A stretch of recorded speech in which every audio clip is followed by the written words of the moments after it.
సిద్దిపేట జిల్లా దుబ్బాక మండలం రగోతంపల్లి గ్రామంలోని ఎల్లమ్మ దేవాలయంలో భక్తులు ప్రత్యేక పూజలు నిర్వహించారు. నాగుల పంచమి పురస్కరించుకొని ఆలయ ప్రాంగణంలోని పుట్టలో మహిళలు పాలు పోసి మొక్కులు చెల్లించుకున్నారు. వ్యవసాయ పొలాలకు వెళ్లే వారికి ఎలాంటి ప్రాణహాని పాముల ద్వారా కలగకూడదని ప్రత్యేక పూజలు నిర్వహించారు.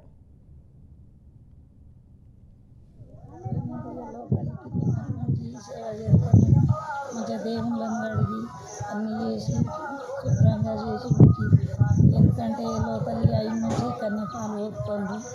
ఎల్లమ్మ గుడికి పుట్ట ఎల్లమ్మ కాడికి అక్కడ ఇక్కడ వచ్చిన వాళ్ళందరూ భక్తి చేస్తున్నారు.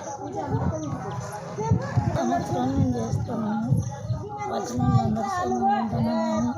పంట పండినా కానీ వడ్లు మొక్కలు అన్ని ధాన్యాలు ఇచ్చిపోతుండే లోపలికి.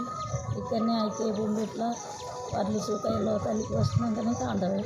దుబ్బాక మండలం రగోతంపల్లి గ్రామంలో మరి నాగుల పంచమి అంటే మరి తాతల తండ్రుల నాటి నుంచి వచ్చేటువంటి నాగుల పంచమి మరి ఇప్పటికీ రగోతంపల్లి గ్రామంలో ఈ టెంపుల్ ఈ పుట్టెల్లమ్మ కాకముందు ఎక్కడ పడితే అక్కడ పోసుకొని ఎవరి చేనుల కాడ ఏమైనా పుట్టగాన్ల పడితే పోయి పోసుకున్నటువంటి భక్తులు మరి అదేవిధంగా